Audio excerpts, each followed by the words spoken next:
We abuse the land because we regard it as a commodity belonging to us. When we see the land as a community to which we belong, we may begin to use it with love and respect.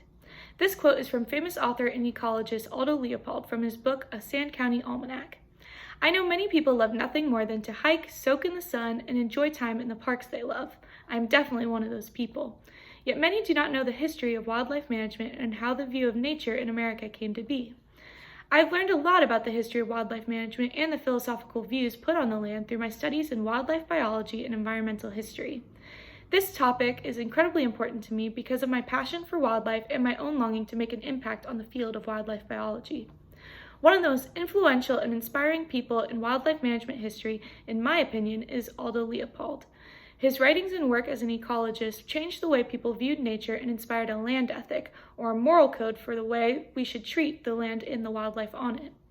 His holistic view of nature, incredible writings, and revolutionary thinking are three of the main reasons why I believe he deserves to be celebrated and commemorated for his achievements, even though he is long since passed.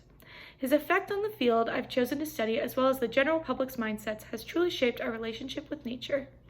Let's begin by looking at his impact on the history of North America and its connection to nature. The beginning of the 19th century was a time known in wildlife management history as the market hunting era. This was a time of overexploitation of our natural resources, as well as the peak of the fashion craze for mink coats and feather hats.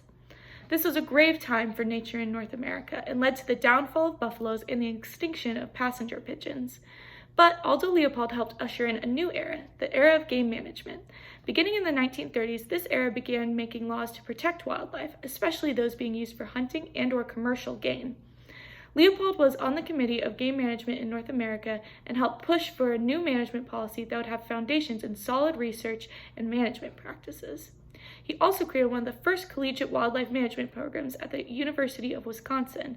He helped found the Wildlife Society, which he is still working today, and wrote Game Management, which is regarded as a milestone for the wildlife biology profession, according to marinebio.org.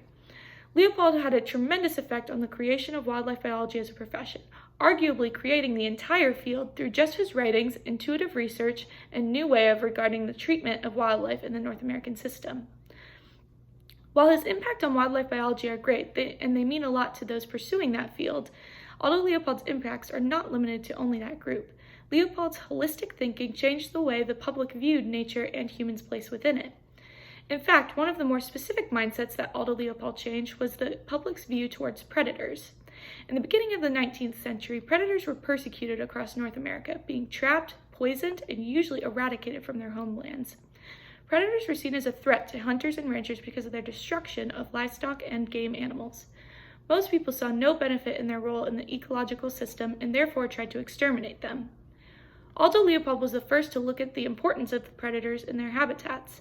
He published a piece called Thinking Like a Mountain, where he relayed a story of a time when he himself went hunting for wolves. A lot of the work's message can be summed up in this quote. I now suspect that just as a deer herd lives in mortal fear of its wolves, so does a mountain live in mortal fear of its deer, and perhaps with better cause, for while a buck pulled down by wolves can be replaced in 2 or 3 years, a range pulled down by too many deer may fail of replacement in as many decades. This piece showed the public that without wolves, there was an imbalance in the system that ultimately led to the destruction of nature. And while humans could only see the disadvantages of predators, the mountains look holistically at the scene and see a greater worth in these animals. Aldo's ability to change people's mindsets didn't stop with predators, however. With Aldo Leopold's work, A Sand County Almanac, a new philosophical framework for humans' interactions with land was created, called the land ethic. In it, Leopold proposed that humans are not, in fact, in control of nature as the people of the 1920s and before had thought. Humans are plain members or citizens of the biological community as a whole.